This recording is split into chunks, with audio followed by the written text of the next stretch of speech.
Hello, thank you for participating in this interview. How do you feel about participating and sharing your stories for the students and future generations? I think it's a good idea. They should know more than they do. Will you tell me your full name and also your age? My full name is Ruben Rains, R-A-I-N-S, and I'm 90 years old. So, can you tell me from the very beginning how you first joined the military to go to the Korean War? How did it happen?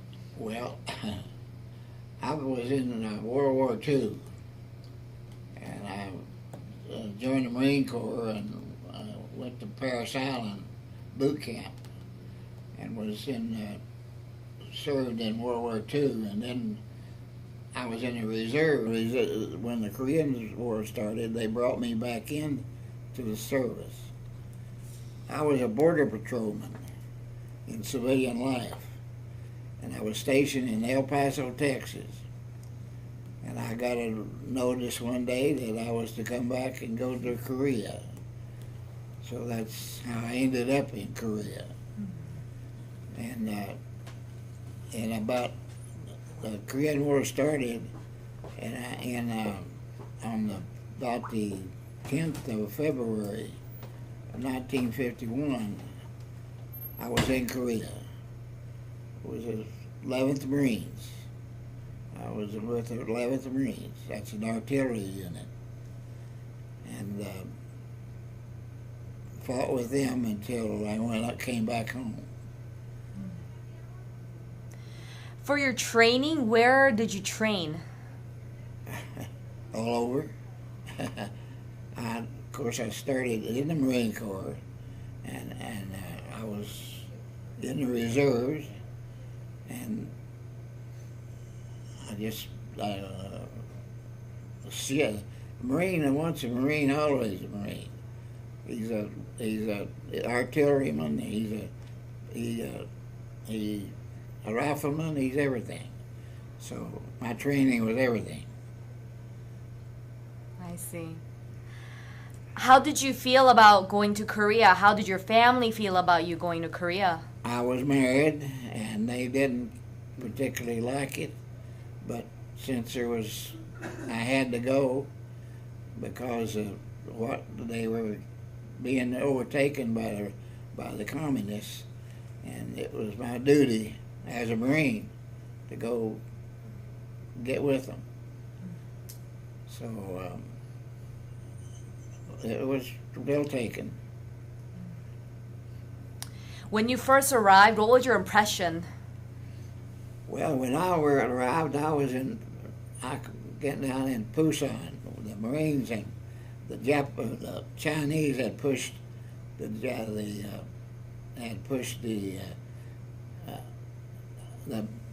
Korean all the way down to the Busan, down lower section, and our job was to land and push them back. And from there, I went up through Daegu and right on up through the middle of the state, the country. And when I left, I think I must have been left about Daegu or somewhere up there. But I was in the mountains when they took me off. But I only stayed 10 months.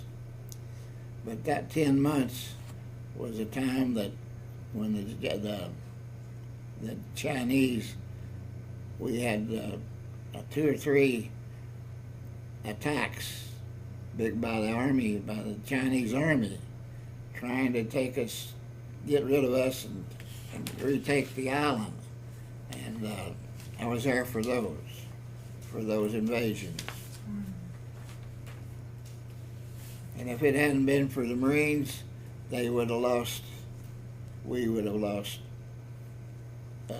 Korea. Yeah. Marines saved Korea. Any other battle stories that you want to share with the students? Well,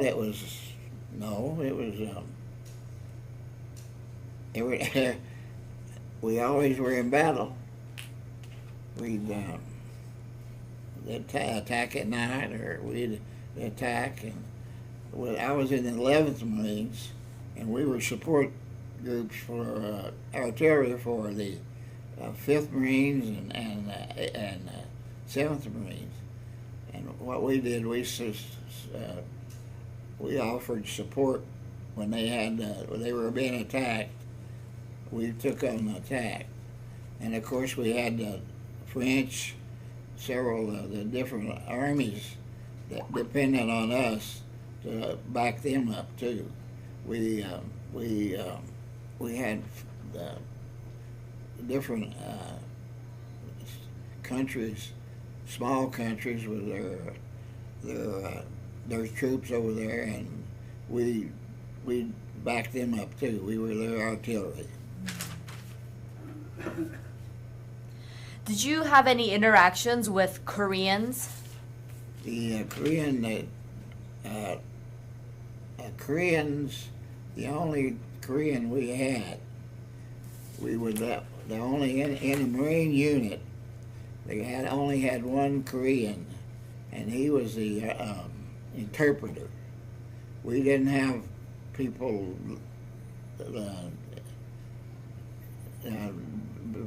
baby boys or whatever you call them.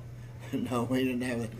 We had fighters, and then the Korean. What happened is when the Korean Army, they went into the original army, the Koreans became Marines.